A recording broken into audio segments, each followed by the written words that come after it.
This is Winterhold, otherwise known as the worst city in Skyrim. I mean, just look at it. It's cold, miserable, and empty. What's not to hate? But Winterhold used to be a great city. It's only since the mysterious event known as the Great Collapse that Winterhold has fallen into ruin. Time to fix that. Inspired by games like Minecraft and Ark, I've developed a mod list that lets me play Skyrim in Sandbox Mode, building nearly anything in the game and placing it wherever I want to. And today, we're going to be using it to rebuild the city of Winterhold from a lost outpost into an impregnable stronghold, because a great threat is looming. Alduin the World Eater, the bringer of the apocalypse, will attack Winterhold in 100 days' time. 100 days of Skyrim, and it's all come down to this. With the mod End Times, Skyrim is on a countdown. If we can't equip ourselves and build a fortress that's mighty enough to resist Alduin's wrath before our time is up, then we and everyone in Skyrim will fall prey to him. Winterhold has to stand firm. This challenge will be similar to the one I tackled in my previous Skycraft video, where we built our own survival base on the Whiterun Tundra. But this time we're expanding the scale of our quest and the quality of the base. We're not just building a fort, we're building a castle. But the perils we'll be facing are more challenging this time around too, because it's not just Alduin who's coming for us. Using a fantastic feature from the Skyrim Settlement Builder mod, we can schedule bandit attacks against the city, where we and all the citizens we're trying to protect will have to fight for our lives. At the end of every 5-day period, we'll have to defend Winterhold against a raiding party that will become increasingly more powerful as the challenge ramps up. And every time that we die to the bandit attackers, the fight against Alduin gets harder because he gains 10% of his max HP. So for example, if we die 3 times in this challenge, then at the end of the run, we'll have to face a level 100 Alduin who has 130% of his normal max HP. Plus the Alduin fight already is crazy enough. He calls on a storm of meteors that rain down on us for the entire fight. So it's gonna be a doozy, especially if he has bonus HP. And with survival mode enabled and almost no help from NPCs allowed, we'll be left to weather the intense cold of the region on our own. We'll have to hunt our own food while struggling to not freeze to death. But luckily for us, there is a silver lining. We don't have to do this all alone. We're going to be traveling throughout Skyrim and recruiting the strongest mercenaries we can find in the province to operate as a militia. And we'll want to arm them with upgraded equipment, so we'll be acting not only as the architect for our new stronghold, but also the blacksmith and commander of the Winterhold defensive force. We've got 100 days to get ready, and our time starts now. This video is sponsored by Quillbot. Quillbot is an extension for Google Chrome that acts as a writing assistant. It's able to check your grammar, help you sound more formal, and improve clarity of word choice. It's great for writing emails and managing your inbox, plus it's integrated straight into your browser, so it's super easy to check as you are working on things. The extension is easy to use, and it works in multiple languages and styles, so it's a great tool for anyone who is a working professional to have. You can try it for free to see how it can improve your own writing process using the link in the video description. Thanks again to Quillbot for supporting the channel. We start on the outskirts of Winterhold with literally nothing. No clothes, no food, no money, and no experience. Our first stop is at this grove by the Jarl's Longhouse, where we can harvest branches. Branches are one of the most basic crafting ingredients that we need to make equipment and campfires. Right off the bat, we can use those branches to make a hatchet. Oh wait, I could build a snowman! And using that hatchet, we can chop dead wood. But we're soon reminded of the main survival peril that Winterhold poses: cold. In survival mode, the cold reduces your maximum health, and as you get colder, it also slows you, so the prospect of getting caught out in the snows and being too slow to escape is a real threat to us. To combat this risk, we're going to be building campfires. Camping is illegal within the boundaries of Winterhold, so we're going to head a little ways up the road and set up our first campfire outside of town. This outcropping here should help shelter us from the wind while we get a fire started. We throw down some branches, mix with wood shavings to act as tinder, and start working on getting our fire started. This takes a while since we don't really have a lot of skill in camping at the moment, but that'll change over the course of this playthrough. So our fire is lit and we can warm up a bit. But now for the hard part. We need to make fur armor, which will help to protect us from the cold, but we need to collect pelts from animals in order to craft it, so it's off into the frigid tundra to do some hunting. Pretty soon we come across a goat and a fox, both of which are easy prey, but their pelts are small.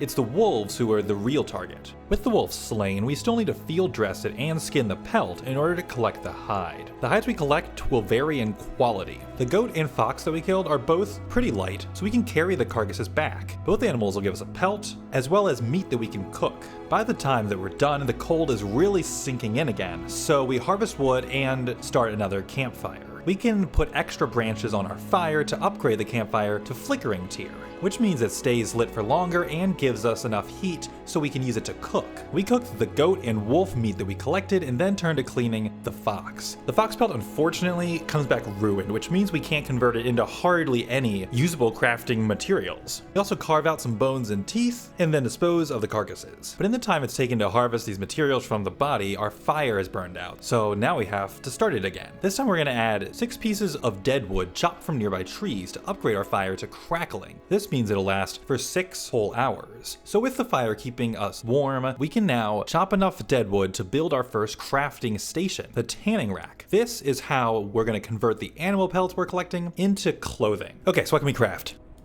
Oh, that's not good. So at the moment I need to sleep, and to sleep I need a bedroll, and to make a bedroll I need a fur plate. Unfortunately, the hides that we have are not of good enough quality or large enough or whatever to make a fur plate. So that's not good. It's cold and I still can't sleep. Our fatigue is increasing from not sleeping, which reduces our maximum magicka and makes it harder for us to use our flames spell. But we don't really have a choice but to go out into the dark of night and continue hunting. After cleaning a goat carcass, the sun is rising already on day 2 of our quest. But we still don't have enough hide to make a bedroll, so the hunt continues. Ooh, alright, a pair of wolves here. Hopefully we still have the magicka to kill them with flames. Alright, okay. Whew. So with these 2 pelts, we should be able to make a bedroll. After harvesting the wolves, we return to our camp, and now we're able to convert the 2 furs into a fur plate. And a fur plate is the only thing that we need to make rough bedding. So now we're able to lay out our bedroll and finally catch some sleep. Unfortunately, sleeping in the daytime means we're now going to be up at night when the cold is even more lethal. Now let's talk about camping skills. The more camping you do, the better you get at lighting fires and gathering resources. And this is captured in the camping skill tree. We earn perk points for this tree through using our camping abilities. The first perk, which we're now able to take, lets us start fires 7 seconds faster. Then it's off into the darkness of night to do some more hunting. We come across a goat and harvest it, but our health is already pretty low in the red from how cold it is. So after killing a second one, we're just gonna haul the carcass back to our camp. At this point, we're getting so cold that we have a debuff called Frostbite. This means that on top of already having reduced health and movement speed, our lockpicking, pickpocketing, and most importantly, our archery are now all being penalized. Wow. I really don't want to freeze to death here. I think I'm actually in danger of dying here. If our temperature keeps dropping and our health is reduced all the way to 0, I think it kills us outright. We need to start this fire in time. Right now, we're still at risk. If my HP keeps dropping, like maybe once or twice, I think it kills me. I need this fire to start quicker. Okay, there we go. Oh.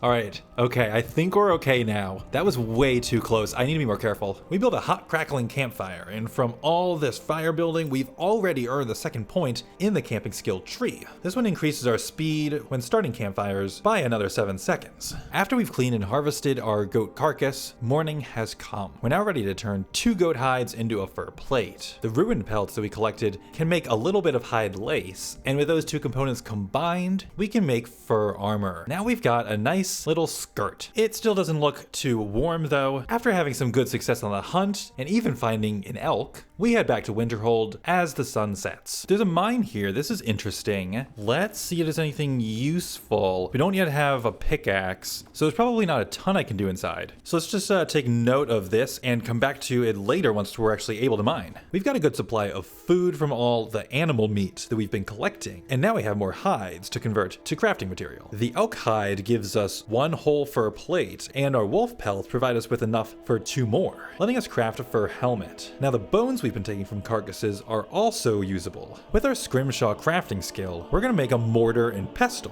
which lets us start brewing potions. But getting alchemy ingredients is gonna be harder here than it was in Whiterun, as there aren't as many plants and there's no Arcadia's cauldron to take advantage of. But we can at least combine nightshade and canine tooth to make a damage health poison, which is one of the most important effects since we can apply it to our arrows to increase our damage when hunting or when trying to kill a dragon. We head to bed, and that's the end of day 3. After a breakfast of roast goat, we're ready to take on day 4. We soon kill a rabbit, which doesn't give us hide, but does provide a small amount of meat. Then after a morning of wolf hunting and harvesting, we have enough fur to craft our fur shoes. Just a gauntlets left to go, but I think it's about time to formally establish the location of our base. We set a waypoint here that we can use to teleport back to Winterhold. This means that we can go further away while hunting and not have to worry about a long trek back. We can't use the recall power when we're over encumbered though, so managing our carry weight is still important. And so we head down to the sea, and here we have to be careful because a plunge into the waters could cause us to freeze to death and then kill our first horker. It gives us a ton of meat that we'll need to cook up later. So it's a good thing there are just tons of wolves around here. Basically, I'm wearing a whole wolf pack as my wardrobe. Back at camp, we're ready to convert our pelts and craft our fur bracers, completing our full set of fur armor. Then we add a travel cloak to the ensemble, bringing our total warmth score up to 146. Now we can not only take a few hits, but also last a few hours out in the cold without turning to an ice cube. Whoa, so each of these horker loaves restores 380 points of hunger? I mean, that's enough for a day, isn't it? Then I use our scrimshaw crafting ability to turn some spare animal bones and leather strips into basic and turn into jewelry. I make a bone amulet of the pink moon, which lets us gather more resources from animal carcasses. Hopefully I'll remember to equip it.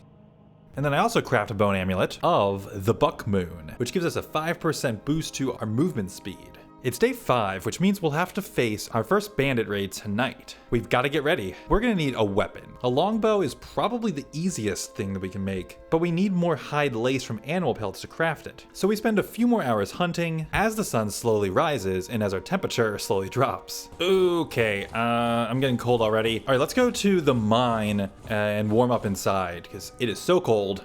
They have a fire. That's good. Yeah, I need to warm up here. I guess we're gonna stay here for a bit. There's not much here, honestly. And we got wolves again. Excellent. I need more pelts. By making another fur plate and cutting it up into 4 strands of hide lace, we now can make our longbow and whittle basic arrows from deadwood. But now it's time to warm up and take a nap because we only have a couple hours until the bandits arrive. It was awfully polite of them to send us a copy of their attack schedule in advance. Winterhold has 2 guards. We're hoping to get to know them pretty well over the course of this challenge because we absolutely need their help against the bandit raids. So Winterhold is under attack, and we have to join the guards in fighting the bandits off. We've got some basic armor, our flame spell, and now a bow and arrow. So let's hope we can get a few kills at least. Now let's talk about experience. At the end of this run, we're going to be facing a level 100 apocalyptic Alduin, and I'd like to be a decently high level when we have to face it. But since this challenge relies so heavily on crafting, we're going to miss out on a lot of the classic ways you earn experience. Instead, these raids are the biggest source of combat experience that we have. And so even though the guards are a lot stronger than we are, and possibly could even handle all the bandits on their own, we want to keep them from hogging all the experience. And of course, we want to make sure the guards survive, because if either of these guards are killed, that's it. They're gone for the rest of this challenge. So we're putting our life at risk on the front lines of combat, but to gain experience and to make sure the guards stay alive, it's worth the risk. Okay, is that the last of them?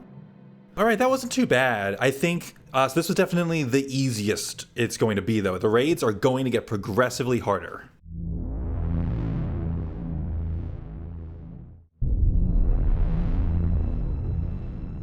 Day 6 is a big one. Now that we have fur armor, the next big step for advancing our equipment is to unlock blacksmithing. For this, we're headed to Birna's Oddments. As the only shopkeeper in Winterhold, Birna is gonna be our best friend in this run. We need iron ore, which is one of the few materials we're allowed to buy at shops. But unfortunately, she only has 1 for sale and we are broke. But our scrimshaw skill comes to the rescue. We can carve some cute little symbols into these animal bones, and Birna will happily pay a few gold for them so she can use them in dark rituals or whatever, and that gives us the money we need to buy an iron ore. But to craft a pickaxe, we need 2 iron ore. So since there are no other settlements nearby, we're gonna make the long trek to the west, to the city of Dawnstar. This trip comes with the added benefit of coming across new alchemy ingredients, like spiky grass and nightshade. And then we arrive in town. It's straight to the blacksmith, and he's got the iron ore that we need. So after buying from him, we're able to craft our pickaxe, and it's perfect timing, since Dawnstar is also home to Ironbreaker Mine. As the name would imply, there is a bunch of iron here, and it's free for the taking using our new pickaxe. So after collecting 20 lumps of ore, it's back to the camp to hone in on our next big crafting target, the smelter. To use a smelter, we need to have a shovel as well as bellows, both of which we can make using materials we already have. And then it's time to hit the best spot in Winterhold. Right on the outskirts of town, there's a stone quarry. When I played this challenge in Whiterun, I had to make trips all the way to Rorikstead to get stone, and was only able to gather a few at a time because of how much stone weighs. This time, since the local quarry is so close to our campsite, stone is going to be a lot easier for us to gather, and we are going to need a lot of it in order to turn this town into a fortress. The last two things we need for a smelter are kindling and clay. The kindling is easy to make at our campfire. The clay is going to be a job for tomorrow. During the night, we take our first level up, increasing our stamina to get more carrying capacity, and taking the first alchemy perk so that we can craft stronger and more valuable concoctions. Day 7 finds us back around Dawnstar, where we're searching for a clay deposit. There should be one at the local Stormcloak camp, but I'm not sure exactly where to find them. It turns out their camp is a lot farther south than I'd expected, so we have to trek across some treacherous mountains. We do get a run-in with a couple of frostbite spiders, which gives us a new type of creature to harvest ingredients from. Then after continuing to the west, we come across the Nightgate Inn. It's not the spot I was looking for, but conveniently enough, it does happen to have a clay deposit of its own, so we can go ahead and mine our resources here. But just like quarried stone, clay is heavy, and we can only carry about half of the clay that we need right now, so we're gonna have to make a second trip. We drop some of the materials we don't need and warp to the base. There, I realized that I haven't made a backpack, which we can craft using the tanning rack to increase our carrying capacity 50 points. We need another pelt to do it though, so instead of heading back to the clay deposit, we spend the afternoon hunting. On day 8, we're back at the Nightgate Inn, now with our handy dandy backpack, and collect 9 units of clay. Then we can combine bellows, our shovel, clay, quarried stone, and kindling to make our smelter. The smelter is a critical crafting station to have, as it lets us turn ore into ingots, which can be used to make metal armor, weapons, and building materials. So we ain't fortifying anything without one. Our next goal is to make the anvil so we can unlock smithing, and we already have almost everything that we need to craft it. After smelting the iron ore that we have into ingots, chopping more dead wood, and crafting a simple hammer, we're all set to make the anvil, and we'll place it right here close to the smelter. It's day 9, which means we have 2 more days until our next showdown against the bandits. My goal before then is to make iron armor, so we'll be better suited to face them. First thing we do, now that we have a pickaxe, is pay a visit to Whistling Mine. This is another iron mine, though it's a lot smaller than the one Dawnstar has. Then we supplement that by doing some more hunting, since we'll probably need leather to make our new armor. Now, in spite of having a full set of fur armor and relatively high warmth rating, we're still having trouble with the cold out here on the cliffs, which slows our movement speed considerably. Hopefully, we'll find a better way to keep warm later on. We can turn a wolf pelt into leather, slice it into strips, and combine it with iron ingots to make our iron chest plate. But I forgot last time when I was in Dawnstar, there are actually 2 mines, so we make another trip over there. This is Quicksilver Mine, which is exactly what it sounds like, a place to mine quicksilver. Now, quicksilver is a more advanced type of ore compared to iron, and we aren't able to use it in blacksmithing until we've advanced our smithing skill higher. But right now, it still has value to us since it's worth a decent amount of gold. So we can sell it to the blacksmith in exchange for the iron ore that he has. We've also come across a few gemstones that we can sell to Birna in Winterhold. We take some time to replenish the deadwood supply we have, and then it's off to bed. Tonight, it's round 2 against the bandits. We're going to use some of the leftover iron that we have to make an iron sword. Then it's back to Dawnstar to stock up on more iron ore. Unfortunately, the mine hasn't replenished yet, and neither has the blacksmith. Ooh, cats, please have some iron ore. Oh, cat's coming in clutch. All right. With that iron acquired and more leather strips cut, we're now able to add an iron helmet and iron boots to our ensemble, just the gauntlets to go. And it probably is worth a mention here, even though our iron armor is generally an improvement, it's not always as warm as fur armor. So it's going to be kind of a judgment call which one we choose to wear for different situations. Like for exploring, our fur armor probably is better, and our iron armor is better in combat. Speaking of which, we do a little more hunting, and then have all the materials that we need to craft gauntlets. Now, the full set is complete and ready for combat. To make sure our stats are full, we need to light a fire and take a nap before the bandits show up. Alright, the bandits have arrived. Time for the raid, and already I'm getting cold. So we got a sword now. We do a good amount with flames. I don't know where the guards are right now, but we can handle this. Is it a surprise, though? Like, you're the ones who attacked me. Yeah, there we go. Take that. Okay. Whoa, ouch. Okay, maybe we need to... All right, let's get back into town. Can I jump? All right. And there's a guard helping out now. Let's let him tank. Or her. Hey, you. Take my sword. Ouch. Okay. Oh, heavy armor level. We have healing. Oh, but I don't have a lot of magicka, so it gets used up real quick. Where is the guard? Oh, she is stuck there next to the smelter. Here's guard number 2. He's heading to the rescue. Yeah, I would really like to have healing potions, but I don't have the ingredients. All right, maybe we can go take this one out over here. This cat over there. Yeah, there we go. Take that. Take that, cat. Oh, our guard is down. She's down. Okay, she's back up. Why does he take so many hits? All right, there. Is that it? Nope. There's one up here still. I think this is the last one, I think. There we go. Clean kill, clean kill. All right. We are triumphant. No!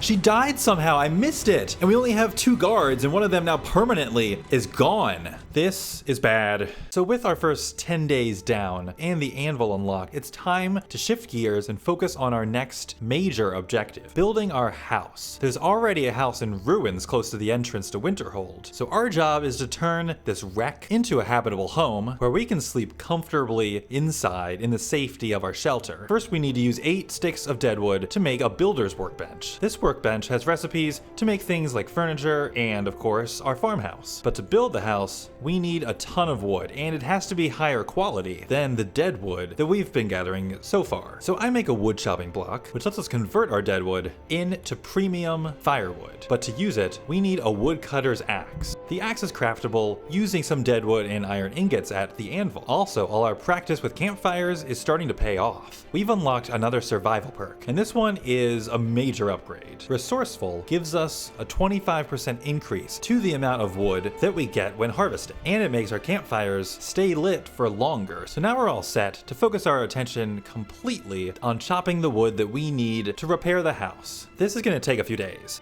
2 days later, we've chopped 149 pieces of dead wood. Using our woodcutter's axe, we're able to convert it to firewood at the wood chopping block. In total, it converts to 58 firewood, which in turn converts to 2 sawn logs. But even the simplest farmhouse needs 10 sawn logs, so we still have a ways to go. We also need a way to store all these crafting materials so we don't have to constantly haul them around. So we use our smelter to make some iron ingots and hammer out some nails, then make the ever important dresser. Dressers have an infinite carrying capacity, so we can store immense amounts of wood in here. And you may have noticed that straw is a material needed for our farmhouse too. Straw is considered raw material, so we're allowed to buy it. So we buy out all of it that Berna has. At this point though, we're also low on food, so we make another trip to the coast and nab us a horker. 2 more days and we've earned another survival perk. So we take level 2 of resourceful, further improving the amount of wood that we gather and how long our fires last. We've got enough wood to make 2 more of the 10 sawn logs needed for our house. But it is day 15 after all, which means it's time for round 3 versus the bandit raiders. Okay, so dude, you're the only guard that we have left, so I'm gonna need you to really do a good job in this fight. Please try to survive. Okay, let's do this. We're gonna shoot some arrows, and we're gonna hope that our guard friend survives. Okay, this is bad. Why are they all charging at me now? Where is... Okay, we're gonna switch to flames. Our guard should be along any... Okay, where are you, dude? There you are. Take them. Okay. That was gonna go terribly. Oh, I hit the chicken. I killed the chicken. Nice, he is hacking through them. Oh great, the witness was killed. Wait, was the guard the... Okay, no time to worry about this right now. Okay, these are the mages. I think the mages come close to the end. Oh, I don't have any healing potions, that's right. Okay, run. I need more distance. I'm out of stamina. Oh, no! Okay, so that one was harder.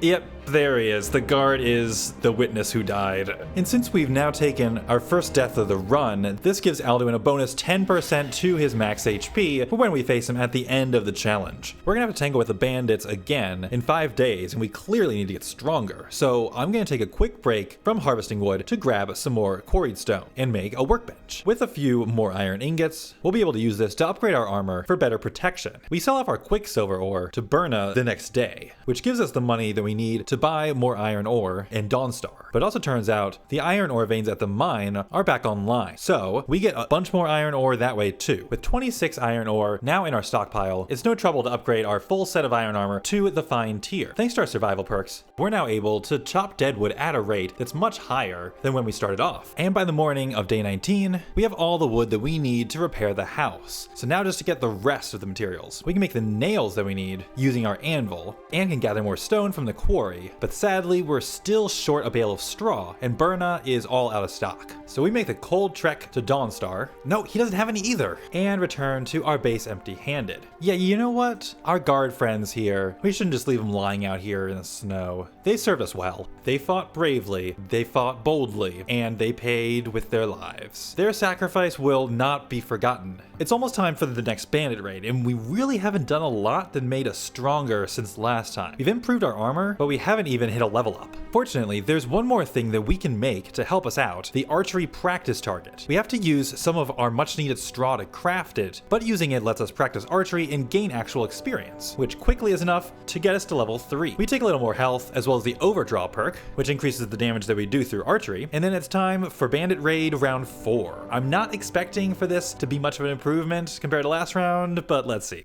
Okay, it is bandit time. One down, a lot to go. And now we don't have a guard either to help us, so this is gonna be tough. All right, let's do flames. Oh, I wish our fire were stronger. I just don't think it's worth investing in, because flames is like the only spell that we're gonna even have access to. Is Berna, what is she doing? She just, Berna, wait, she's the only shopkeeper we have. Please, you need to leave. I'll take care of this. If she dies, I don't have a shop here in town. Berna, please leave. I don't want to hurt her. Wait, oh, she just, what? She murdered that one. Okay, maybe I underestimated you. All right. So both our guards are dead, so Berna's taking it upon herself to protect us.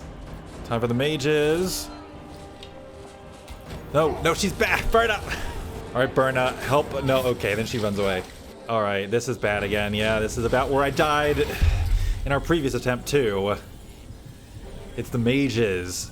I really could have used you guys out there. We travel through the night to Dawnstar, then set off further south in the wee hours of morning. This is the most beautiful signpost I've ever seen. The route we're taking involves some treacherous early morning mountain climbing, but it's okay, because this is Skyrim, the game where mountains are just slanted roads. And at last we arrive at our destination, the mining settlement called the Stone Hills. Rockwallow Mine is located here, a place where we can grab more iron ore, but we're also going to keep heading west to stop at Morthal. Morthal's home to a good number of alchemy ingredients, which we've had trouble collecting in the cold climate of Winterhold. It's not just plants either, but fish and insects as well. This stop alone virtually doubles the number of different ingredients that we have access to. And after feasting on our new finds, we still can't make any healing potions, but we can make a lot more poisons. We should probably start poisoning our arrows in the fights against the bandits. Back in Winterhold, we grill up a couple wolves, then practice archery until it's time to go to sleep. On day 22, we make yet another trip to Berna's to check if she is restocked on straw. Please, Berna,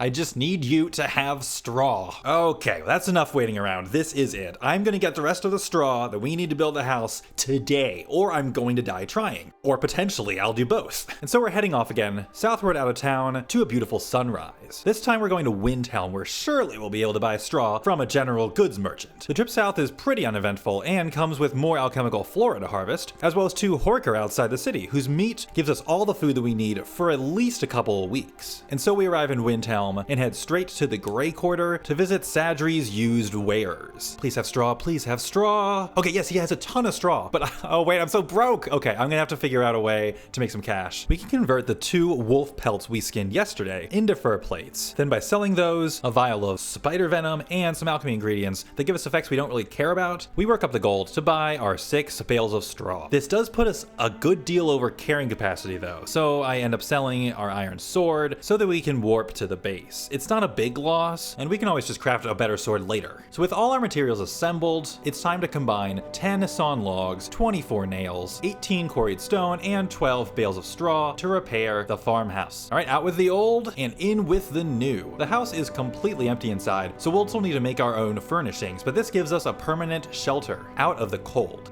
The next day, we finish building our bed and move our storage dresser inside. I'm even going to move the smithing stations inside too, which is definitely a fire hazard and probably illegal, but since both the Winterhold guards are dead, who cares? But now that we've repaired the house and have an indoor bed, it's time to start the real fun, because we've just unlocked the Settler's Workbench. The Settler's Workbench is the most powerful crafting station in this mod list. You can use it to build fences, walls, banners, crops, statues, virtually anything in the game. Even people, for some reason. We're going to be using it to turn this ramshackle ruin into Skyrim's most imposing fortress. As you'd probably expect, building castle walls requires a lot of quarried stone, but we also need firewood and occasionally clay. Quarried stone's easy to come by. In fact, since the stone quarry is here in town, we could theoretically mine for thousands of pounds of stone at once and carry it all back to our house in a single trip. But since that's cheesy and incredibly unrealistic, I'm going to make a rule that I have a hard limit of 999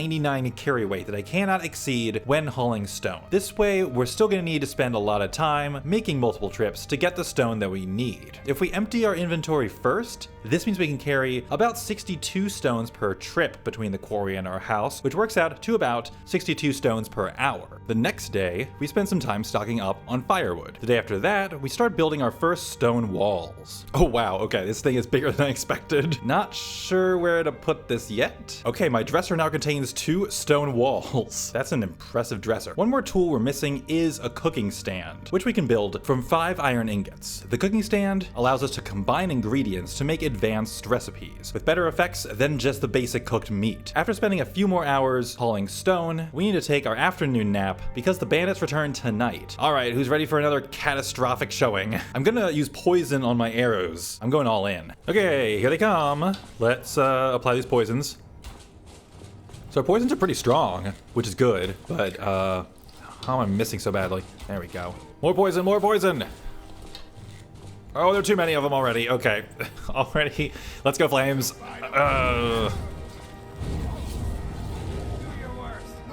Got him. All right, for the mages, let's make sure we have some space and use a poisoned arrow. Here they come. Okay. Not afraid of your frost. I might be afraid of your flames, though. All right. Take that. Okay, this might be the last wave. This guy's gonna get right up in my face. Gotta get these hurts. Why did that one miss? Well, since we've improved our armor, we're able to actually take some arrow hits. Okay, last one over here. I'm gonna kill you with a pickaxe to the head. Oh, there we go.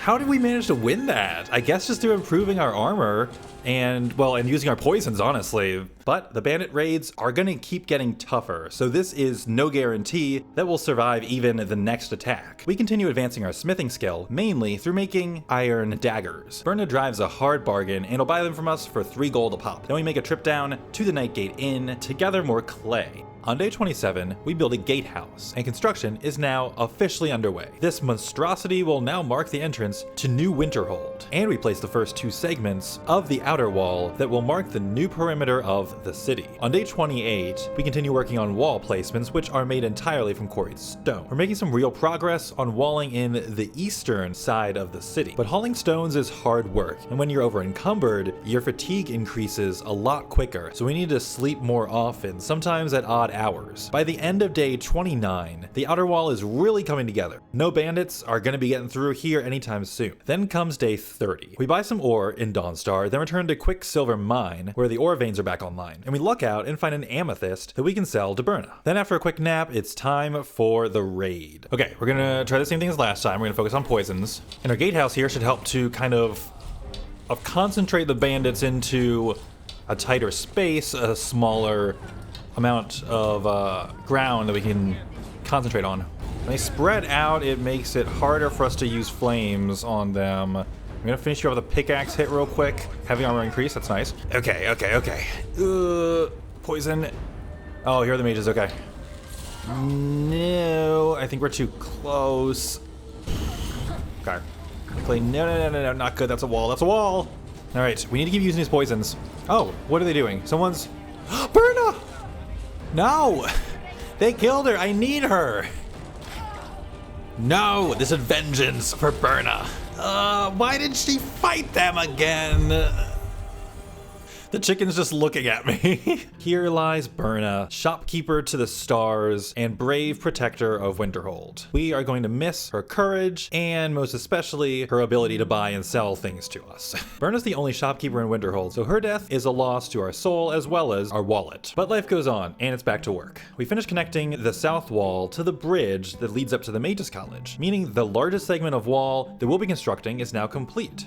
So next we get to work on the north side wall to fortify the other side of Winterhold. On day 33, we smelt down the quicksilver ore that we've collected into ingots and sell them in Dawnstar. I figure it's gonna be a while until our smithing skill is high enough that we can work with quicksilver anyway, and right now it's more important to have the money. But what I really want to be doing at the moment is figuring out how we're gonna survive our next attack from the bandits. We've beaten them once, but we're not strong enough right now to win consistently. We need another way to boost our power. Oh, there's an elk here. I guess his hunter just killed it, but I'm gonna take his pelt. I don't think he cares. Is this okay, dude? He's fine with it. Oh. Wait. He just got... What's happening? Oh, Ice Wraith. Ice Wraiths? Alright, we... Okay, he's dead. Yeah, can we melt these? No, we cannot. Alright, wow. Almost just killed me. We have to get out of here. Great, now I'm freezing. They're still following me. And because of how cold I am, I'm not able to move as fast. Okay. Oh, wow. Oh, I'm so slow. No, he's catching up. Okay,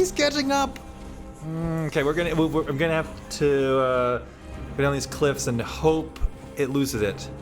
Okay.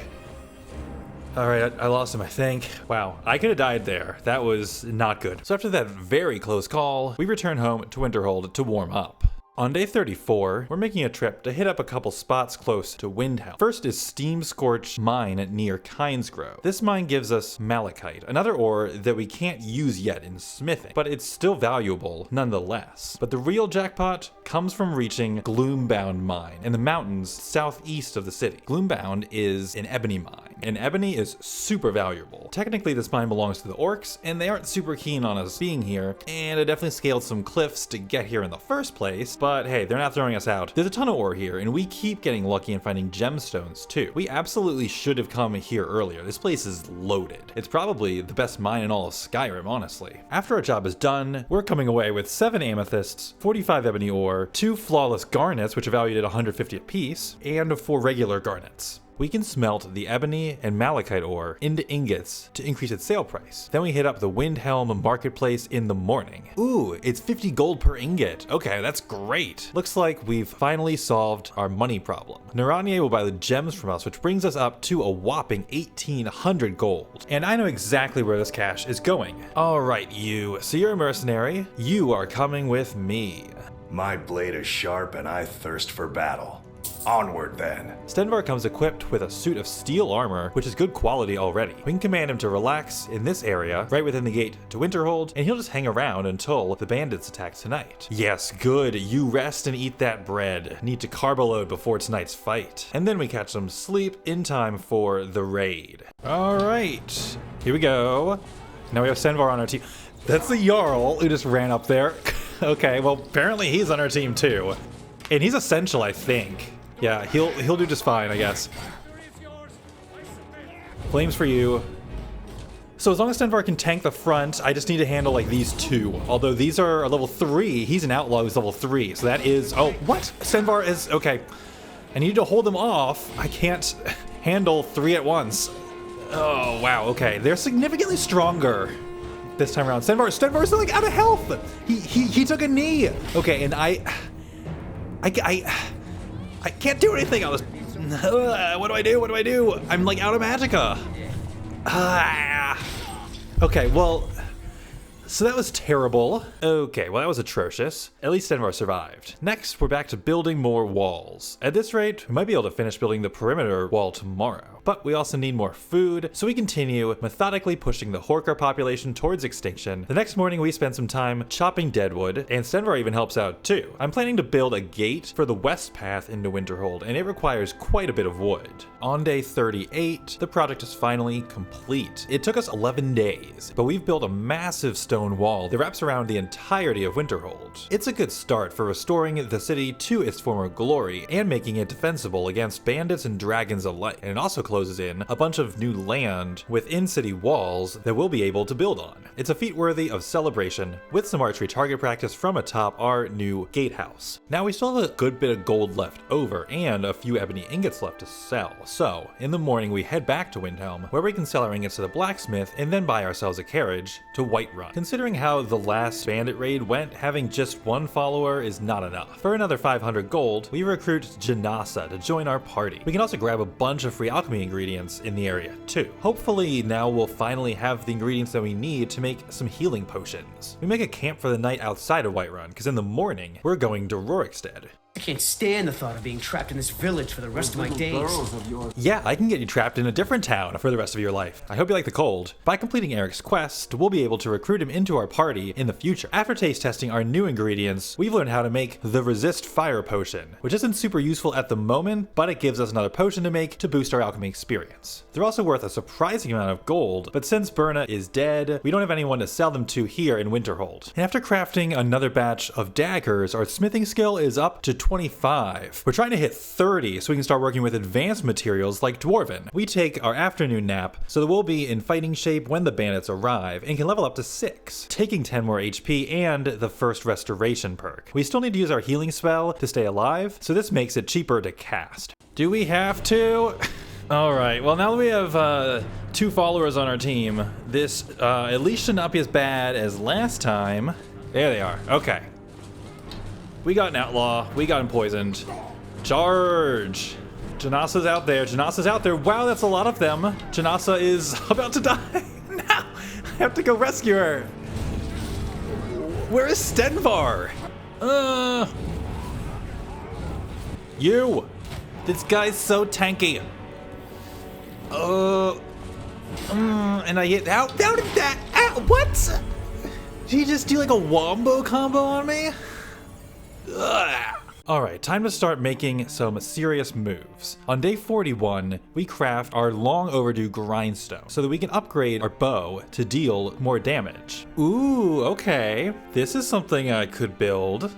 Looks interesting. Then I'm gonna move our house. Placing it right inside the gate is taking up too much usable space. Then we're gonna use the recipe that we found yesterday and build an observation deck by our new house location, adjoined to the perimeter wall. This is where I'm gonna plant our alchemy ingredients. We can take ingredients we've collected from plants and replant them using a shovel to make crops that regrow automatically every 3 days. This will provide us with more ingredients for potions, and since we can sell those potions, it's a good source of income over time. That's not all this is useful for. After adding a set of stairs, we can climb from our deck to the top of the city wall, which gives us great high ground as well as maneuverability when our enemies are attacking. Skyrim Settlement Builder also includes a handy-dandy sandbox menu, where you're able to craft any of the items you want without needing the materials. This isn't valid for the run, of course, but it's useful for testing things out before deciding if you want to build something. I have an idea, and it might be a terrible idea, or it might be a beautiful idea. Or both. Come on. Yeah, what?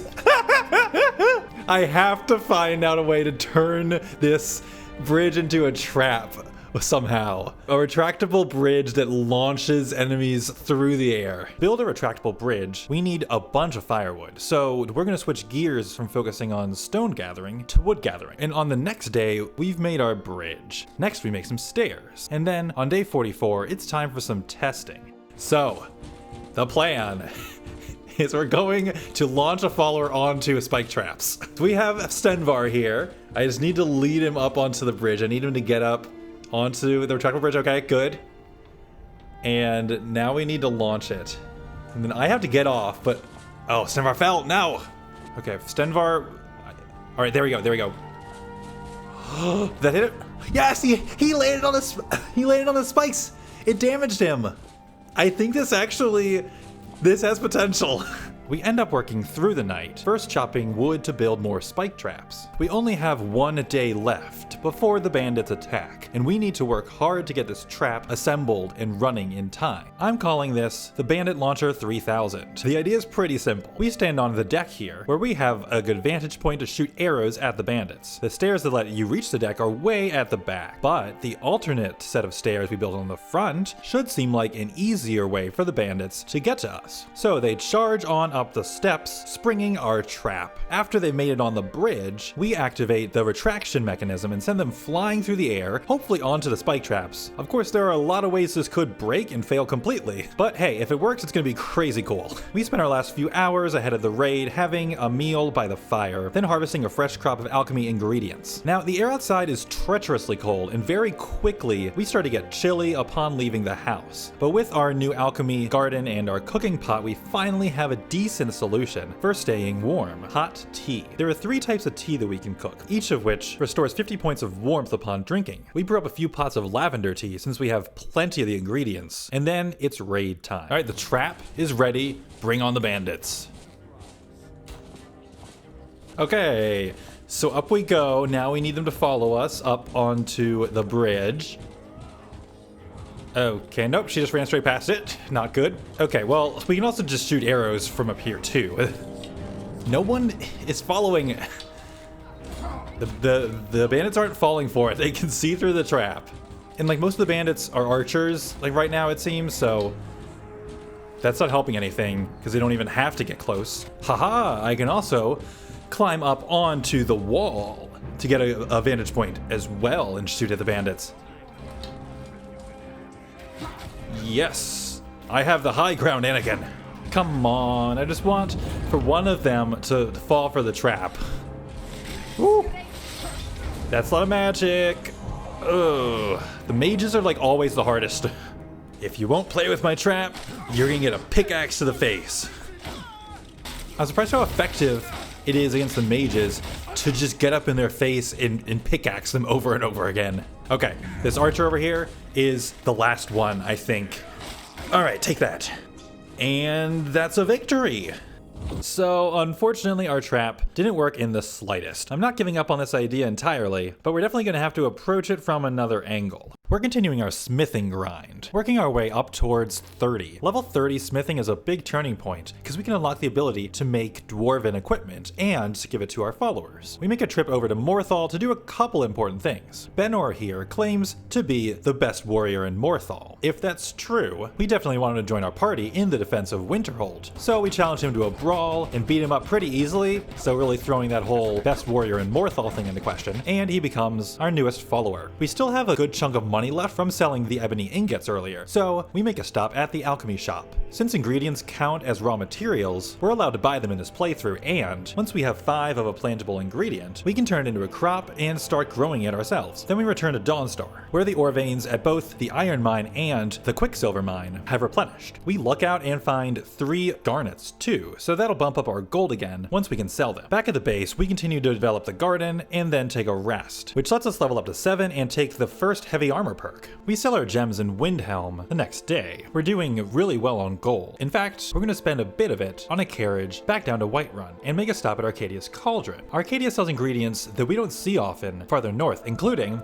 she has wheat! Yes, wheat! Wheat is an ingredient in Restore Health potions, and thanks to our recent shopping trips, we now have 4 pieces of it. Just one more and we can plant wheat to grow in our garden and finally start producing health potions on our own. By the time we're done in Whiterun, it's nearly night, but we're not that tired yet because our sleep schedule's a mess, just like in real life. So I decide to make a bold move and buy another carriage way out west to Markarth. This is going to be a long trip. We arrive in Markarth early in the morning of day 48. We're exhausted and hungry, so let's make this quick. First, we're going to pay 500 gold to add another mercenary, Vorstag, to our party. Then we just can't help but let our temper get the best of us again and get into a fist fight. Welcome to the party, Koznak. I just realized our party is made entirely of mercenaries and drunks. Then we head to the Hag's Cure for another alchemy supply trip. We conclude our time in Markarth with a stop at Understone Keep, where we head into the Dwarven ruins of Nitwanzel. The goal here is to collect a bunch of Dwemer scrap that we can use for smithing, but thanks to the mods I'm using, we don't have to do this alone. We're able to tell our followers to automatically collect any Dwemer scrap they come across. And so as we explore the ruins, they'll pick up valuable materials and put it into their own inventories that we can then collect and smelt into ingots once we've returned to the base. Ooh, Janasa, that's a nice haul.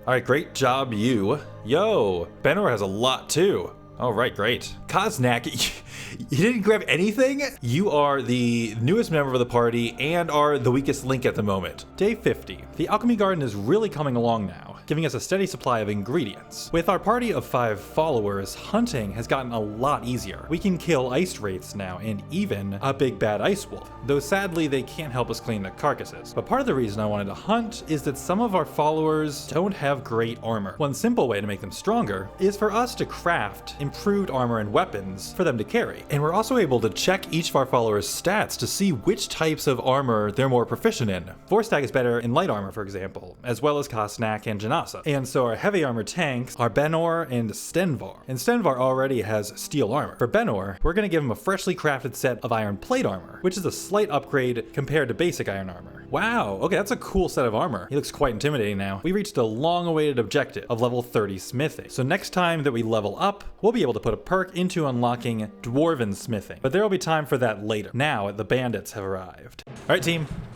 let's go.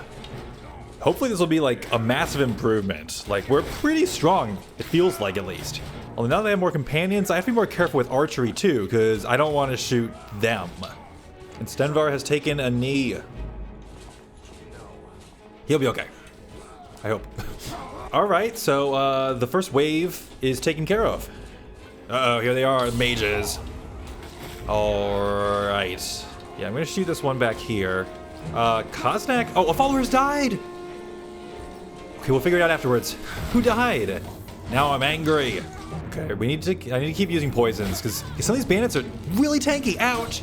Janasa, yes, help me, please. I appreciate it. Okay. Oh, all right. Looks like they handled the rest of them. Okay, I think that's it then. Benor, no! It's Benor who died. Oh, we just gave him such cool armor too. That is tragic. And so we are gathered here to honor a friend, Benor the Brave. He was brave and he was true and he fought his little heart out there. We may not have known him for long, but since that first instant that we started to beat each other to death, there was a bond of brotherhood. Rest in peace, and may you have many dreams of triumphant brawls. It's day 51, and we've come a long way, but our progress is about to ramp up even more. Finally having access to Dwarven smithing is going to be a game changer. After a few hours of early morning archery practice, we hit level 8 and spend our new perk point to, of course, unlock it. This expands the recipes we know to include Dwarven weapons and armor. But as I'm looking through things, I quickly notice steel ingots are a secondary material required for most of these recipes. I haven't been able to make any steel yet, because steel takes both iron ore and corundum ore, and we haven't found any corundum. So we're going to spend most of the day near Windhelm, revisiting the mines in Eastmarch and checking out a new one, where I'm pretty sure we can find corundum. First up is Steam Scorch, the malachite mine in Kynesgrove, where we can also find mushrooms to use in alchemy. Now we have enough of the fly amanita that we should be able to plant it and start growing it for ourselves. Then we continue south, skipping the Ebony mine for the moment, across Eastmarch. Along the way, our companions take it upon themselves to kill a saber cat, the first one we've killed this playthrough. So congrats to the gang, I guess. Our destination is Darkwater Crossing, a mining community between Windhelm and Riften, and one of the very few corundum mines in Skyrim. So finally we get our hands on corundum ore, which lets us make steel. Unfortunately, this mine is relatively small, so we only get 12 ore, but it'll have to do. We can mix iron and corundum together to make 6 steel ingots, and that one saber cat pelt converts to 4 whole pieces of leather. So now we have everything that we need to craft our first pieces of Dwarven armor. All right, there we go. The drip is real. The next day marks our return to Gloombound Mine. Time to restock our supply of the highly valuable ebony ore. But then, instead of warping back to base, we're gonna head the opposite direction, further south towards the Rift. We haven't been to Riften yet, but it's got some really useful stuff for us. There's also another mine for us to stop by on the way, Northwind Mine. and I'm not one to turn down free ore. Soon after, we descend the mountains into Shore's Stone, which itself is home to Redbelly Mine, and Redbelly Mine is home to spiders. We've got a bunch of followers, so I think we can handle this. Redbelly is just an iron mine, so nothing too exciting, but iron still is really useful for us in crafting. The blacksmith thanks us for clearing out the mine and gives us a payment of 500 gold, quite a lot for killing a few spiders. As the sun sets, we catch our first glimpse of Riften, then pause to hunt an elk. Upon arriving in town, our first stop in Riften is the inn, where we are gonna buy ourselves another friend, just like in real life. Cool, we now have a mage in the party. Then it's to the alchemist shop, where we buy a few ingredients, including, yes, he has wheat. That gives us 5, I think, so we can now plant it ourselves. And sure enough, after returning to our base, we now are able to plant a batch of wheat, as well as a few patches of fly amanita and dragon's tongue. These will make excellent additions to our alchemical supply. So we now have mushrooms that we can grow, though it doesn't make a lot of sense to plant them outside in the sunlight. So over the next 2 days, we build a mushroom house, I guess would be the word for it. It's nothing too special, just a simple wooden shack, where we can start growing mushrooms to use in poisons. It's day 55, which means our next raid with the bandits is tonight. So we need to make sure that we're ready, or else we're gonna end up with another dead follower. First, we make a harvest from the alchemy garden. It's looking pretty great here. It's like a meadow of mountain flowers. We make a trip down to Windhelm in the afternoon to sell our gemstones and buy some more alchemy ingredients. And after a hearty dinner of Horker loaf, it's time. Will we lose anyone tonight? All right, here we are again. Let's do this, team. Now we have a mage on our team. All right. Oh, Cossacks dead already.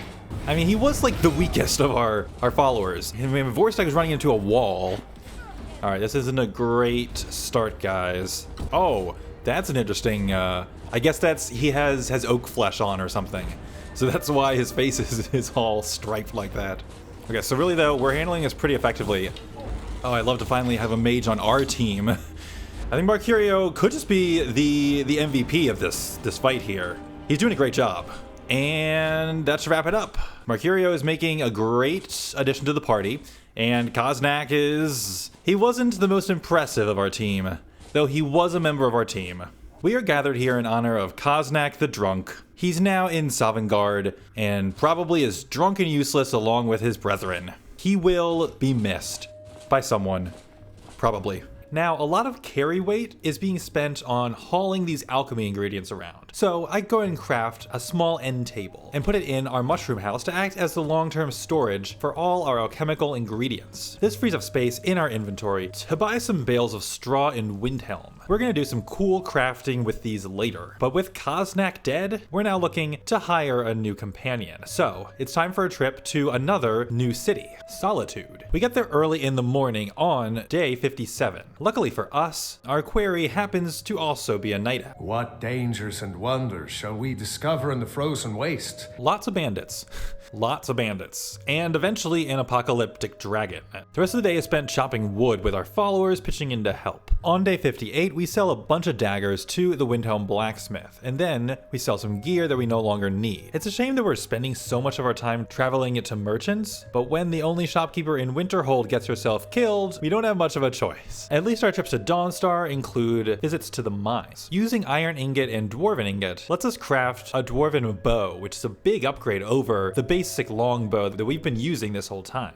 Crafting them also gives us quite a bit of smithing experience, so we make a few more and hand one off to Janasa. After a quick nap, we're also able to level up and take the Elven smithing perk. I'm prioritizing heavy armor for my own character, but several of our followers have a preference of light armor, so investing in this allows us to make improved equipment for them to use. It's time to head back to Whiterun. We've got 2 big things to accomplish here before returning to the base to prep for our next clash against the bandits. The first thing that brings us back here is, of course, the mining. After clearing out the bandits of Halted Stream Camp, we can harvest the entirety of the mine for iron ore, and then we can do the same at Embershard Mine. And this also puts us in the area of Riverwood, where we can pick up another follower for our team. Welcome to the crew, Sven. We have a lovely time picking flowers from our garden and begin to lay the groundwork for our biggest construction project so far, and one that's going to take us the rest of the playthrough to complete: the Winterhold Keep, a guard post and fireproof stronghold of stone zone where we and all our followers will assemble at the end of the run before the final showdown against the World Eater. Building this thing is going to take a ton of stone, but in the meantime, we can use the first pieces of the foundation to act as an archery post where we can rain arrows down on any of the bandits who manage to get through the gatehouse. Okay, Sven is in need of armor. He's better with light armor, but since we still have the set of plate armor that we had made for Benor, and we could use another tank, I'm going to make him wear this for now, whether he likes it or not. And also, I'm going to make him a lovely dwarven shield and mace, so he better appreciate all this quality equipment we're making for him. We also now have 9 bales of straw, which lets us build something really cool. So this is a combat practice dummy, and just like our archery target, training with it grants us actual experience. So we can use this to start training our one-handed attacks too. Late in the day, we make a run to the Windhelm Alchemist to sell off a few newly made potions and to buy out a bunch of his plant-based ingredients. This makes for a good trip. It gets us enough fungal pods and juniper to plant them both in the garden. Day 60. We spend some more time working on our defenses and are going to give the retractable bridge catapult idea one more try. I'm thinking the key here might just be putting it on the ground as a trap instead of trying to use it as a bridge at all.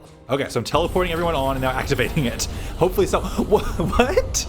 Stenvar. That's pretty crazy, dude. What you doing up there? Okay, what happens if I do this now?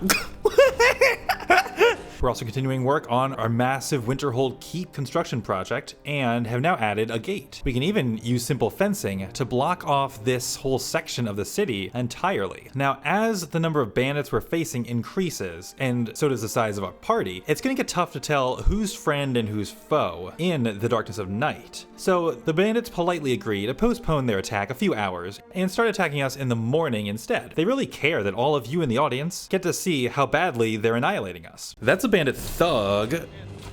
I know these bandits are gonna get stronger. Let's go up on the wall.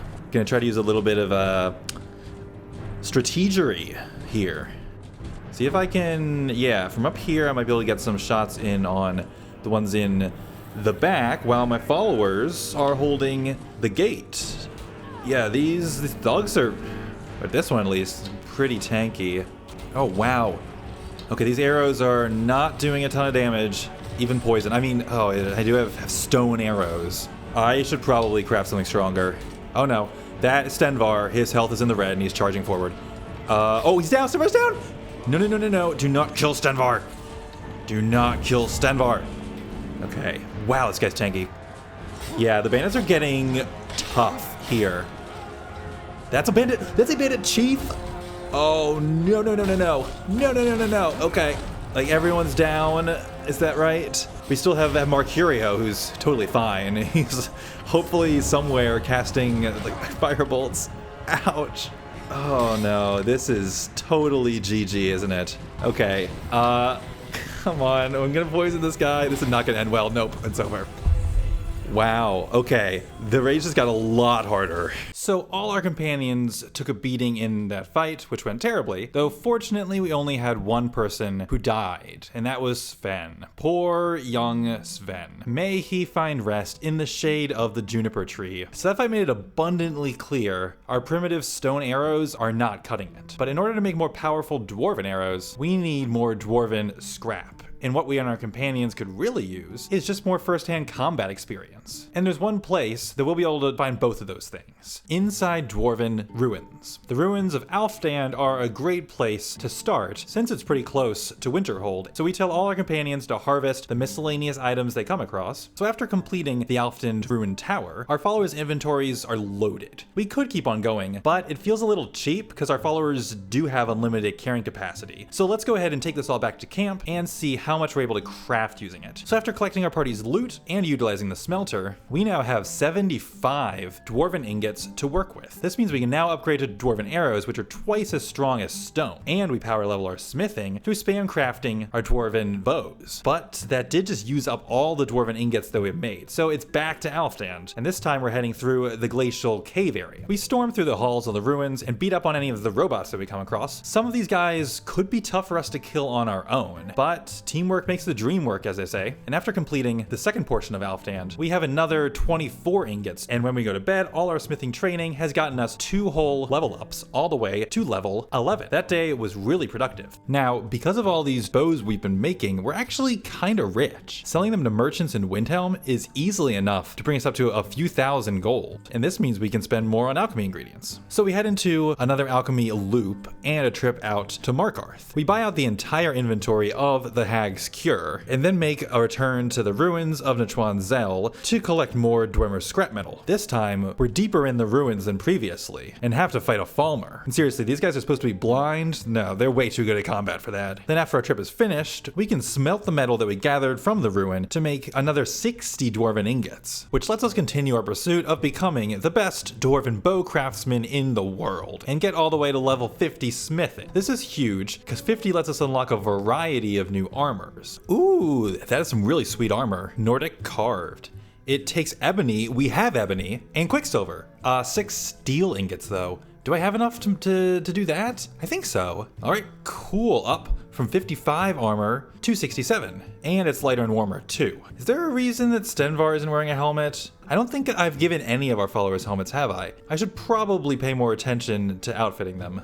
That would probably help them survive. We make a Nordic carved helmet to add to our ensemble, and then a Dwarven helmet for Stenvar. Our drip is getting pretty drippy now. We can even upgrade it to exquisite tier with just 1 quicksilver ingot. And after swapping our boots and gauntlets to Dwarven, we can upgrade those too. So now we're sitting pretty at 177 armor. We have 1 more day until the next round of bandit combat. Diversifying our alchemy crops is letting us unlock a lot of new recipes. And since we now have wheat in our garden, this is really paying off, as we are even able to make a few health potions at last. Most of the day though is spent in the area of Whiterun, dealing with merchants and then making a very important trip back to Rorikstead. It's time to pick up another companion. Since we last spoke to him, our friend Eric here has become a full-blooded adventurer, and he has a preference for heavy armor, so we're going to upgrade some spare Dwarven pieces and get him equipped. Sadly, we don't have enough corundum ore to make much improved light armor, so the rest of our followers are just going to have to stick with what they have for now. We also spend 2 Dwarven ingots to upgrade our bow and mace to exquisite tier. All right, we have invested a ton into improving our equipment.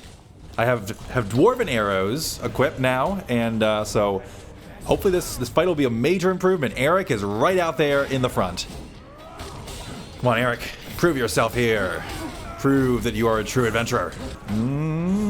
Still tough so far, but the good news is our guys are hanging in there a lot more effectively. Oh, this guy has cool armor. The bandit chief who's back there. Wow. Okay, I want that armor, but I'm not allowed to take it in this playthrough, unfortunately. Okay, all right. We're doing okay here. Who is it? The Mellor Seloth. He hangs around the inn. I think he might be a steward. All right, I don't know if any of the bandits are going to make it far enough that we can use our trap on them. Oh, well, actually, as I say that. No, that's Belran. That's Belran. Whoopsie.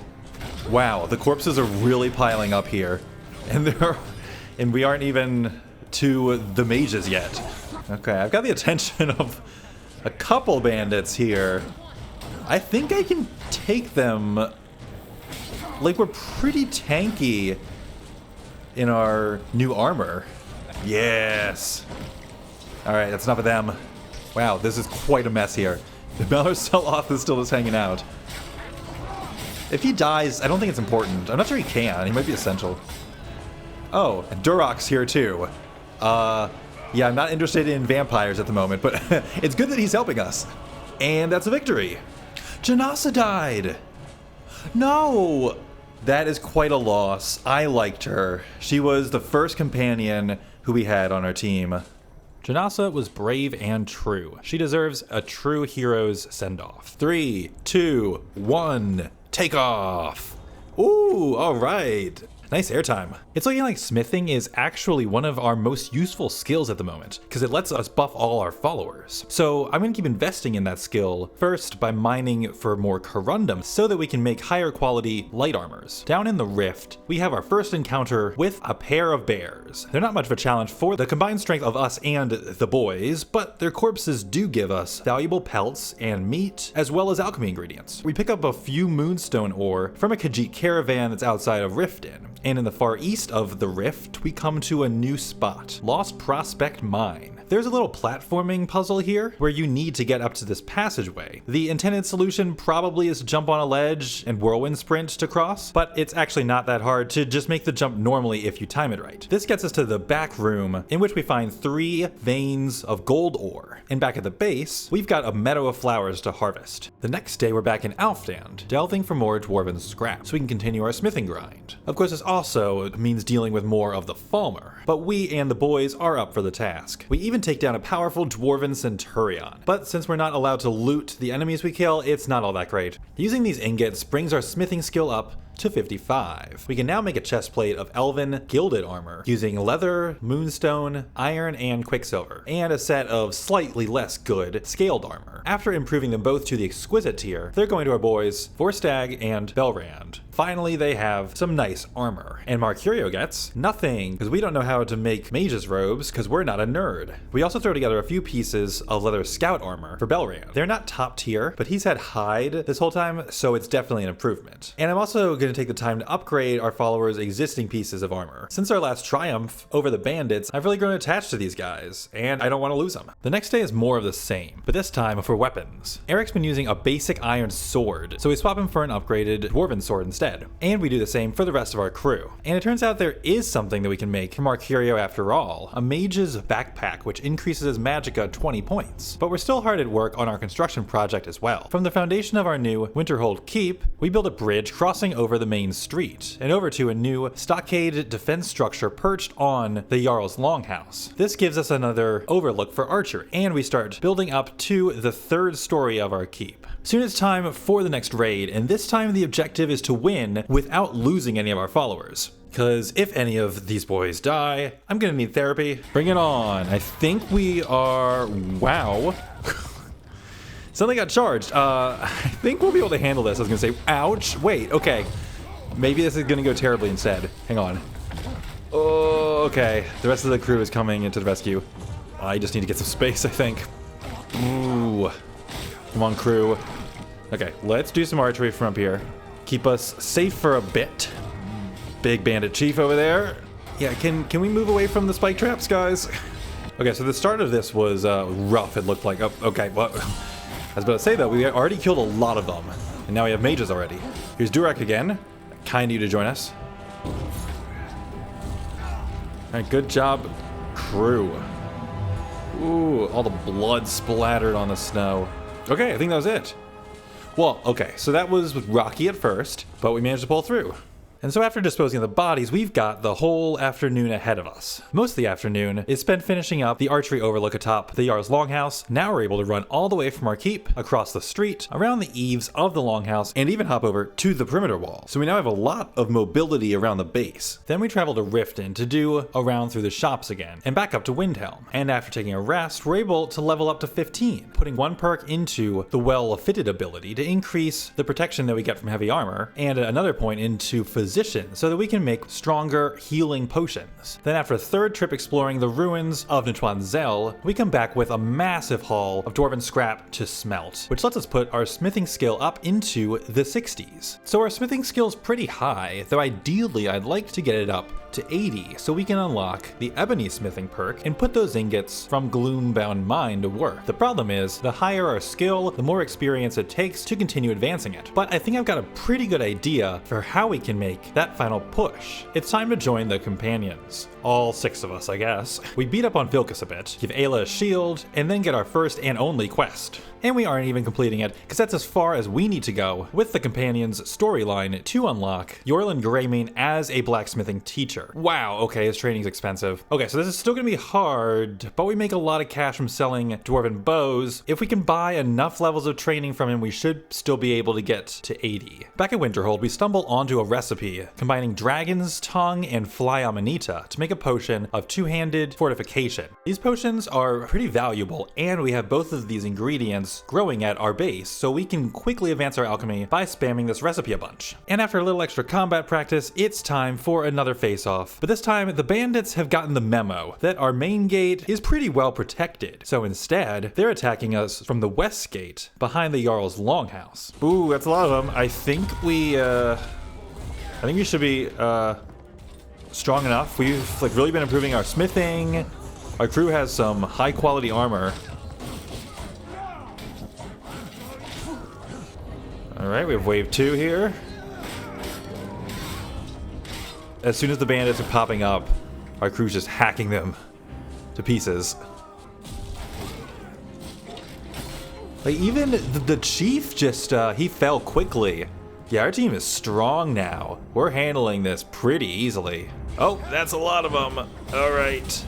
Come on, gang. Sure is nice having healing potions now. Okay, that was really cool. Our tanks can just kind of crowd around, and then our mages in the back. Yo, Eric. Woo. Well, that was a really cool jump he did there. We are just powering through. Look at all these corpses. That's another triumph. In celebration of our victory, we return to Whiterun and take 2 very expensive smithing classes with Yorland. Now we need to recoup the gold we just spent, so we sell him a bunch of old weapons and armor that are inferior to the gear that we now have. And then we sell some of our fortified 2-handed potions to Arcadia, nabbing just enough gold to afford a 3rd class. And there's one more spot we can loot to replenish our supply of Dwarven crafting materials. This small storeroom that's outside the ruins of Mazulft. Mazulft is part of the Mages Guild questline, but we can still access the storeroom even if we haven't joined the college, and the metal that's inside is free for the taking. The next day we make a long trek across the Whiterun tundra to reach a new mining location, Bilegulch Mine, near the border between Falkreath and the Reach. The mine is held by a clan of orcs, but they don't really stand a chance against us. Bilegulch gives us orichalcum ore, the main ingredient that we need to make orcish equipment, and while we're in the area it absolutely is worth making another trip into Natwanzel. And so our next Dwarven bow crafting grind brings our smithing all the way up to 70, which lets us unlock glassmithing. And after a shopping loop on day 80, where we sell that batch of bows, we end in Whiterun with enough gold to buy 2 levels of smithing training, which brings our level up to 73. So we only have 7 levels to go, but we're running out of time. We upgrade both our bow and arrows from Dwarven to glass and forge more powerful armors now that we've unlocked the orcish and glass tiers. Continuing to progress our smithing also lets us upgrade our existing armors all the way to flawless. We switch our own armor to orcish plate, meaning we can pass off our Nordic carved armor to Eric and make a shiny new glass warhammer for Vorstag. So here's the team. We've got Stenvar, then we have Vorstag, who's got some cool new glass armor, then Eric the tank, who looks like he's ready to join the Inquisition in his new silver helmet, and we have newly in elven armor, our Spellblade Belrand, and lastly there's Marcurio, who's still rocking his cute little backpack. And then of course it's time for the raid. Okay, I have turned up the difficulty for the raids one final time. We're now at the maximum challenge. So we're now at the maximum like amount of bandits, I guess. And our mages are holding up the back line, giving us support. Excellent. All right, this is looking good. Okay, we're gonna go poison. So some of these guys are pretty high level though. Okay. Oh, hello. Well, these are the mages.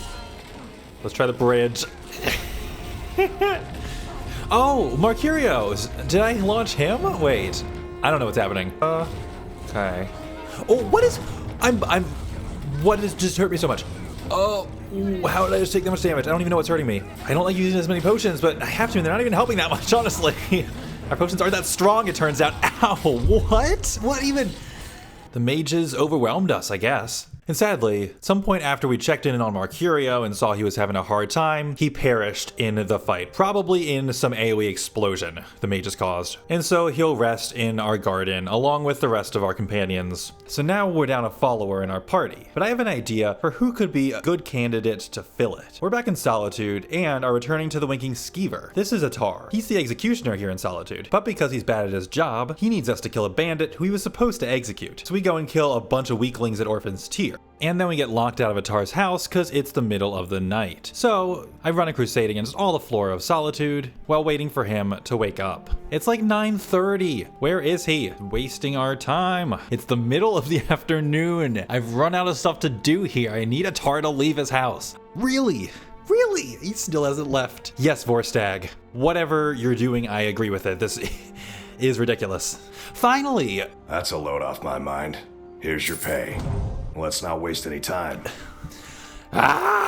What a great start to a burgeoning friendship. Atar is trained in two-handed, heavy armor, and has a good amount of block, so he's gonna be another tank. We're giving him a full set of Nordic carved armor. It's not easy to make, so he better appreciate it. Later that day, we've gathered all the materials we need to make a suit of glass armor, as well as glass boots. This gets our smithing skill up to 76, and both of these are going to Belrand. The next day, we do some early morning hunting to restock our leather supply. This lets us just barely squeeze out level 77 smithing, so we're only 3 levels away from unlocking the Ebony smithing ability. We make a slew of valuable potions, then loop through alchemist and general goods stores to sell them, and then make one last trip into Nitwanzel. This Dwarven haul allows us to push our smithing up to 78, then upgrading a bunch of stuff that we made gets us to 79, and one last training class with Yorland for 4,000 gold gets us to level 80. We're now an Ebony blacksmith. Ebony weapons are really simple to craft. All they take is ebony ingots, which we have plenty of thanks to Gloombound Mine, and leather strips. So it's not hard to make a few, improve them to epic tier at our grindstone, and pass them out to our party, just in time for the bandits to return for the raid. Okay, let's see if this time is going to be, like, at all an improvement. Well, I think the ebony equipment should help. But last time these guys were real tough. Take this! These guys with their shields up can get real obnoxious. Oh wow, I took a lot of damage. We need to desperately heal. Okay, they're gonna let me get some space, it looks like. Wow, that all of a sudden, I'm gonna have to leave it to the crew. Get poisons. Let's get you nice and poisoned there, okay. And then we go with the mace. Mace to the face. Yeah. Mace to the face is the place. Here are the mages. I don't know what to do. Like, the ground is just exploding. Ah, that's so much lightning. What do we do against them? I'm gonna take you out at least. Oh, and now all my followers are not doing great either. This part of the raid is just so hard. And this chief is just a pure tank blocking me. Okay, I'm done. I'm done. I'm dead. Wow. This is just like, how are we gonna do this? So we clearly need some more help in combat here. But with only 2 weeks left on our Doomsday Countdown, we also need to continue construction on Winterhold Keep, because the reality is, our key to beating Alduin is going to be using our defenses to hide from his fire breath and the meteor strikes, while we slowly chip down his health, mainly using poisoned arrows. Challenging Alduin to a fair fight out in the open is simply a death sentence. In terms of prepping for the next bandit attack, I think one of the best ways to get stronger is simply to recruit another companion. So we go to Whiterun and challenge Uthgerd the Unbroken to a crazy long fist fight. Now that's what I call a punch.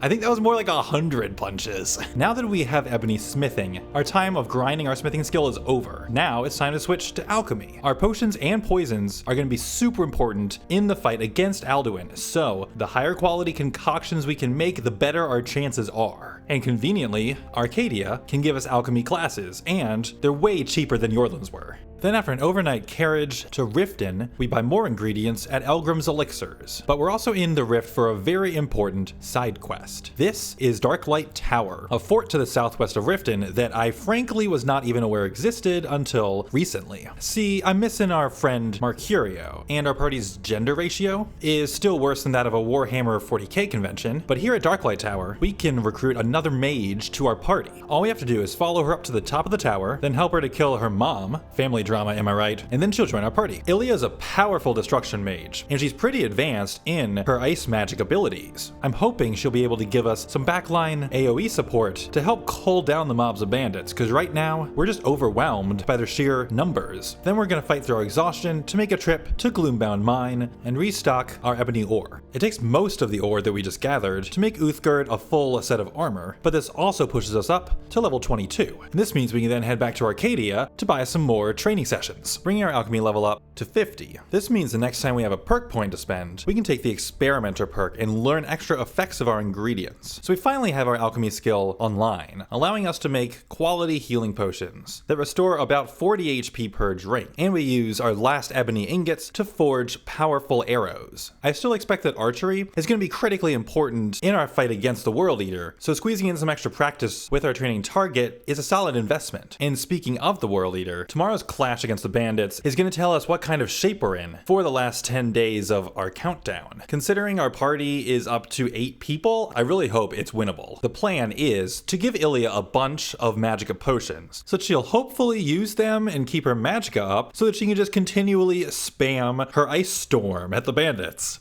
Alright team, surely this won't go as badly as last time. Now we have Ilya, who will hopefully put in a ton of work. There we go. Ice storm coming through. Oh, that obliterated them with Ilya. MVP. So we just have to do that over and over again, which was the plan. Oh, they're all going over here. Is there someone over here? Yes, there is an archer hiding. Oh, mages and a bandit chief. Oh, wow. Okay, explosions. Let's get out of here. Healing. Do they have like, these mages have fireball. Forstag's dead. He was one of my favorites. Oh, we will grieve him afterwards. We need to win. How many more are left? Hey, I killed a wolf. Was that an enemy or Belrans? Ice storm coming through, guys. Yeah, so Ilya is a huge help. The tunnel is basically clogged with corpses. How many more can we have to face? Oh no. There are more. And they're mages. Just kill them quickly, please, guys. All out poison. What? The game just lagged from the amount of lightning. What? Surely this fight is harder than Alduin. So, tragically, we did lose Vorstag, another brave companion. But on the plus side, we did get really far in that fight, and Ilya was a total monster. Definitely the MVP. Now we're down to the final stretch, and next we're off to recruit a replacement for Vorstag. Between Windhelm and Whiterun lies Hilgrun's tomb, and this is where we're gonna recruit the newest member of our party. Goldir here is mad because a necromancer is defiling the tomb of his ancestors by doing evil stuff like taking selfies with the corpses or something, I don't know. And he wants us to help stop it. So we kill a few Draugr, parade through and trigger the same trap over and over, confuse Ilya for the necromancer and almost kill her. Oh wait, that's Ilya I'm killing! And finally kill the guy we're actually supposed to be killing. So Goldir joins our party. He's a heavy armor and one-handed fighter. We'll want to get him some upgraded equipment. After a bit more archery practice, we can level up to 23 and take the experimenter perk. This lets us learn a bunch more effects of our ingredients. As for Goldir's armor, we're all out of ebony ingots at the moment, so he'll have to make do with a fresh set of Dwarven armor instead. But we're also not done recruiting new followers just yet. Next on our list is Miol the Lioness. She needs us to retrieve her lost blade from the Dwarven ruin of Mazinkaleft, which also gives us an excuse to collect more Dwemer scrap to turn into armor. Mazinkaleft is way far north near Dawnstar though, so this recruitment process is going to take a couple of days. Upon arrival, we first have the bandits outside the ruin to take out, and then we can head inside. Like most Dwarven ruins, this one's pretty huge, and this time, we're catching the Dwarven automatons already engaged in conflict with the bandit intruders. Fortunately, with our huge party, the bandits and the robots go down pretty easily, and this all leads up to the boss at the end, a massive Dwarven centurion. He can deal a lot of damage, but so does our party, so he's down pretty quick. We grab Grimseaver and head on our way. Rarely in my travels have I encountered those who possess skills equal to your own. And so Miol joins our party. She has really high skills in heavy armor and two-handed, so that is great. She comes equipped with her blade Grimseaver as well, which is a frost-enchanted greatsword, but we'll need to improve her armor. The last day before the final raid, we continue working on Winterhold Keep, now adding some furniture. This is going to be home for all our guards in the future after all. Things are coming along and we'll do a tour of the result at the end of the run. But now it's time to prep for the raid. We're going to check everyone's equipment, load Ilya's pockets with magicka potions, and just hope as many people as possible can stay alive. You ready, Durak? This is going to be a tough one. This is it. Our last chance to conquer the bandit invaders. Not super optimistic about our chances again, though. I just want to not lose anyone. Already there are a lot of them. But I think as we saw previously, it really is just the mages who are the main challenge. Because our armor is pretty high quality. So armor helps to protect us against, like, arrows and swords and all of that. It just doesn't help as far as magic's concerned. Ooh, brutal kill there. Oh no, there's lightning, there's lightning. I'm so, like, afraid of lightning, considering the end of our last attempt. I really don't want to hit any of our allies, but I also don't want to get up in their face when the mages are going to be hurling the fireballs around. Oh, the ice storm! Yes, Ilya! Oh no, I'm getting cold, which means our max health's dropping and our speed. But surely we're near the end, right? We've killed so many. Okay, this might be the end. Maybe this fireball! Get out! No! Okay, that was achieved. No, my team's just blowing up. How many fireballs can I cast? Please stay alive, everyone. Ouch! I think everyone is taking a knee, so it's just me, and they're all gonna start swarming me at once. A follower has died. No, who is it? Eric, not Eric. You're all going to die for this. This isn't supposed to be the final boss. Alduin's supposed to be the final boss, but this is definitely the final boss. Come on.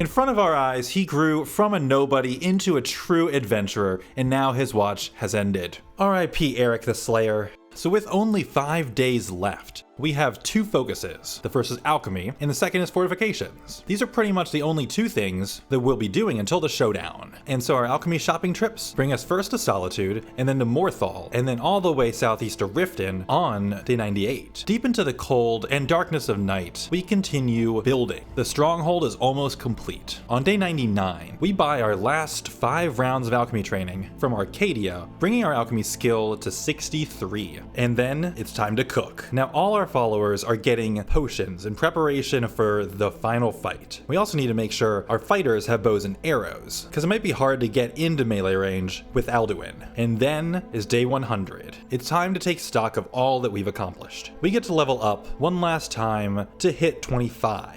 And use our last perk point to take concentrated poison, so our poisons will last for 2 arrows instead of 1. We've built a team of powerful warriors and outfitted them using weapons and armor that we made ourselves from crafting material collected from around Skyrim. We made it all the way to level 25 and have smithing, alchemy, and one-handed combat as our strongest skills. And of course, we built our city. It's time for the tour. No longer is Winterhold a shattered ruin. Its walls and towers are now capable of protecting it from even the most severe threats. We've added archery overlooks, watchfires, and even a lighthouse. And then of course there's our crowning achievement, Winterhold Keep, the new home for all our followers and guards of Winterhold. So here's how it all works in practice. We climb up from here into floor 2 of Winterhold Keep, and this is where the guards live, where they practice, where they eat, and of course sleep.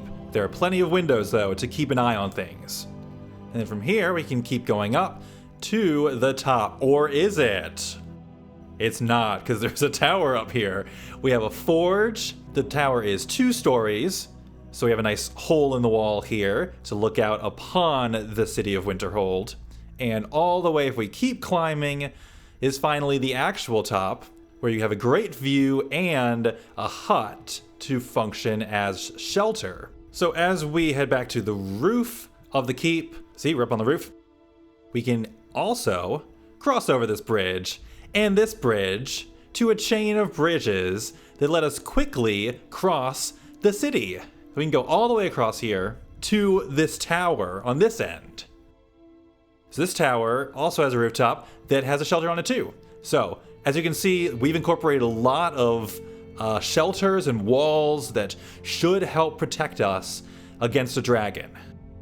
And of course the views are amazing. It's certainly all an achievement to be proud of. Let's just hope the final defenses are strong enough to hold off the wrath of the World Eater.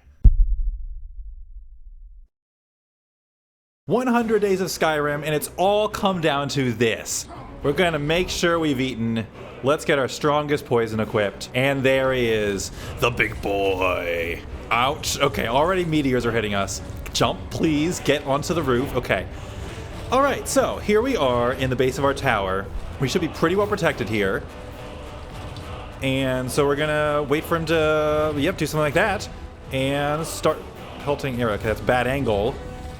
And our followers are gonna be out there too. Hopefully they have their bows and arrows out. And are gonna start hitting him soon. We can use this outlook in the tower here, potentially to get some good shots. Wow, that is a lot of stone falling from the sky. Okay, looks like our followers are helping out. We're getting some hits in.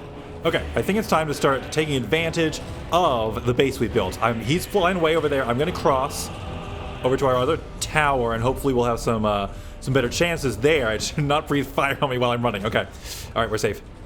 Yeah, so I think from here we might have a better angle because he seems to just be doing a lot of stuff on this end of Winterhold. All right, let's see if we can, oh wow, look at those meteors. Okay, the meteors look like, I think they kind of home in on us too, which, I mean, definitely makes this harder. All right, well, our followers are taking some hits. So definitely, I mean, they're fighting, but we still are, okay, we just got some damage in actually. Someone just hurt him. Wow, that tower's damaged. Please, Alduin, come and hover in front of the tower. That's how I usually kill dragons. Here we go, yeah, perfect. Ow, the stagger though. Yeah, just like that, keep floating there, nice and easy.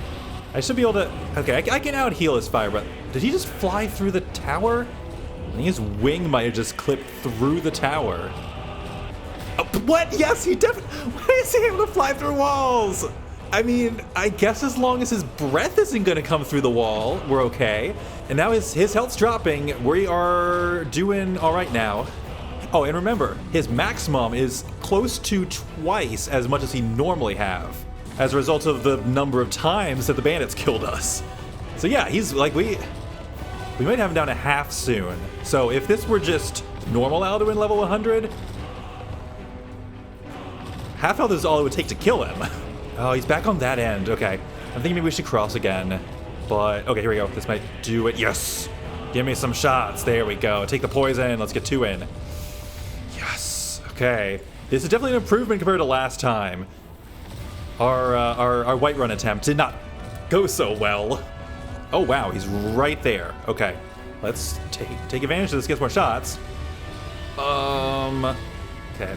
Probably should have tried harder to avoid the fire breath that time. This Alduin fight is just so absurdly brutal. I love it. Like, Alduin cheats, he clips through walls. Okay, I definitely need to heal now. We've gotten a lot of damage in, which is great. We are capable of this. I think we still have enough potions. So I think we'll be able to do this, especially if some more of our followers can land some more shots. I want to get over to the other tower. Like, I'm really worried he's just gonna, like, stick his head through the wall and breathe fire on us. Just like that. Okay, if his fire breath gets through the wall, that's a big problem. I don't care about his wing clipping through, but I care about his fire breath. Let's heal and go ahead and cross the bridge and go back to our first tower. Okay, I think we're okay on health to get it all. What? No! What just... No. So I had to watch it back and closely scrutinize the footage to figure out what actually happened. He definitely, his wing collided with me as I was running across the bridge, and it pushed me off. I didn't even know that was a thing.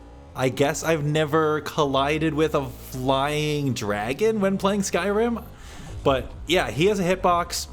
He can push you off of things. And thanks to the physics engine of Skyrim, I died. And so Alduin has won. The world is doomed. The end. Huge thanks to you all for watching, and a big thanks as well to all the Patreon supporters. You can find a link to the Patreon page in the description of this video, as well as our Discord server. All right, I will see you all later. Take care.